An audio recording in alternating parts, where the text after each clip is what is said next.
নমস্কার বন্ধুরা, diary of মালায় আপনাদের সকলকে স্বাগত। নতুন একটা কুকিং ব্লগ নিয়ে চলে এসেছি। আজ যেটা রান্না করব সেটা আমার ছেলে অর্কর টিফিন বক্সেও যাবে, আবার আমাদেরও জলখাবারেও হয়ে যাবে। আমি সবসময়ই চেষ্টা করি সমস্ত রকম সবজি অর্ককে খাওয়াতে। ও যদিও সবজি খায়, তবে খুব বেশি আনন্দ করে নয়। ওই সব কিছু খেতে হয় সোনামুখ করে, মা শিখিয়েছে এই বলে খেয়ে নেয়। এ কারণে আমি সবসময় চেষ্টা করি ঘুরিয়ে ফিরিয়ে নানা রকম সবজিতে নানা রকম টুইস্ট দিতে, যাতে করে খাবারটা বেশ আকর্ষণীয়ও হয় আর সবাই আনন্দ করে খেয়েও নেয়। আজ লুচি করছি বন্ধুরা, কিন্তু এর মধ্যে একটু টুইস্ট যোগ করছি, একটু নতুনত্ব বা অভিনবত্ব দিচ্ছি। বিট, পালং শাক এগুলো তো স্বাস্থ্যের পক্ষে খাওয়া খুবই ভালো, আমরা সবাই জানি। বিটে প্রচুর অ্যান্টিঅক্সিডেন্ট রয়েছে, ভিটামিনও রয়েছে, মিনারেলস রয়েছে। পাশাপাশি পালং শাকেও ভিটামিন সি আছে, আয়রন আছে, আমরা সবাই জানি। তাই আজ বিটের রস আর পালং শাকের রস দিয়ে লুচির ময়দার ডোটা মাখবো। প্রথমে বিট আর পালং শাক ভালো করে ধুয়ে গ্রেটারে গ্রেট করে নেব বিটটাকে, এবং ব্লেন্ডারে ব্লেন্ড করে নেব। আর পালং শাকের রসটাও বের করে নেব ব্লেন্ডারে ব্লেন্ড করে। আর একটা মিক্সিং বোলের মধ্যে ওই 2 কাপ মতন ময়দা নিয়ে তাকে ময়ান দিয়ে নেব, একটু নুন আর রিফাইন তেল দিয়ে। তারপর সেখান থেকে বেশ কিছুটা পোর্শন তুলে নেব, এবং 1 ভাগ পরিমাণ ময়দা আমি এমনি জল দিয়ে মেখে নিয়ে প্লেন সাদা যেটা, সেই ময়দার ডোটা মেখে একটা বাটিতে আলাদাভাবে সরিয়ে রাখবো। এবং অপর যে বাটিতে 2 ভাগ ময়দা সরিয়ে রেখেছিলাম, সেখান থেকে 1 ভাগ নিয়ে নেব এবং ছাঁকনির সাহায্যে বিটের রসটা ছেঁকে সেই ময়দার ডোটা বিটের রস দিয়ে মেখে নেব। এবং বিটের রসের কালারটা তো বেশ ডার্ক, হাতের মধ্যেও লাল কালার হয়ে যাবে।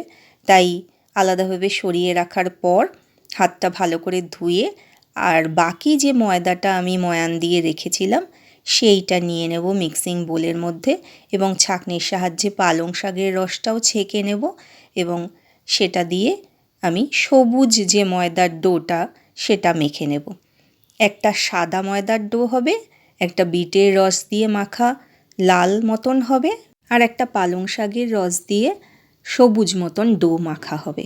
এবারে মিনিট 15 মতন রেস্টে রেখে দেওয়ার পর আস্তে আস্তে 3টে ডোর থেকে একটু একটু করে ময়দা মাখা নিয়ে লেচি আমরা একটা ডো করে নেব। সাদা, সবুজ এবং লাল 3টেকে একসাথে যোগ করে একটা ডো করে নেব, এবং অল্প অল্প তেল দিয়ে বেলে নেব। আস্তে আস্তে বেলবো, যাতে করে সাইডগুলো একটু খাঁজকাটা হয়ে থাকবে, তো সেই জন্য একটা বাটি দিয়ে সেই খাঁজকাটা অংশগুলোকে বাদ দিয়ে যাতে গোলাকৃতির হয় সেই রকমই একটা শেপ দিয়ে, লুচির মতন শেপ দিয়ে আমরা বেলে নেব। এবারে গরম করা রিফাইন তেলে আমরা একটা একটা করে লুচির ময়দাগুলো বেলে বেলে ভেজে নেব, এবং বেশ ফুলকো ফুলকো হয় এগুলো। আর দেখতে এত সুন্দর হয়, এত আকর্ষণীয় হয় যে সবাই একবার দেখলেই বলবে এটা কিভাবে বানালে, এরকম ট্রাই কালার কীভাবে এলো। এবং বাকি যে অংশটা বাদ চলে গেল ময়দাটার ডোটা বেলার পরে, সেটাও কিন্তু ফেলে দেব না আমরা। সেটাকে সবগুলোকে একত্র করে আমরা একটা বেশ মিক্স অ্যান্ড ম্যাচ লুচির কালার চলে আসবে, সেগুলোকেও ফেলে দেব না, সেগুলোকেও পরে ভেজে নেব। এবং প্রত্যেকটা লুচি এত সুন্দর ফুলবে আর এবং এত সুস্বাদু হয় খেতে, এটার যে কি বলবো। আপনি চাইলে আলুর দম দিয়ে বা বেগুন ভাজা দিয়ে গরম গরম শীতের দিনে, বাঁধাকপির তরকারি, সে যেভাবেই হোক পরিবেশন এটা করা যেতেই পারে। দেখুন আমার লুচিগুলো প্রত্যেকটা কত সুন্দরভাবে ফুলছে এবং দেখতেও কত অপূর্ব হয়েছে, কত আকর্ষণীয় হয়েছে। 3 রকম কালারের মধ্যে রয়েছে, একটা সাদা, একটা লাল আর একটা সবুজ।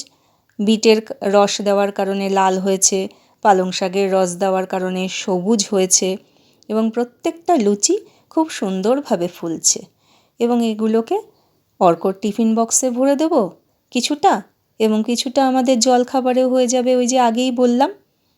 আপনাদের যদি আমার এই রেসিপিটা ভালো লেগে থাকে তাহলে প্লিজ সাবস্ক্রাইব করে আমার পাশে থাকবেন, একটা লাইক দেবেন আর কমেন্ট করে আমাকে উৎসাহিত করবেন, যাতে করে পরবর্তীতে নিত্য নতুন ভিডিও করতে আমিও উৎসাহিত বোধ করি।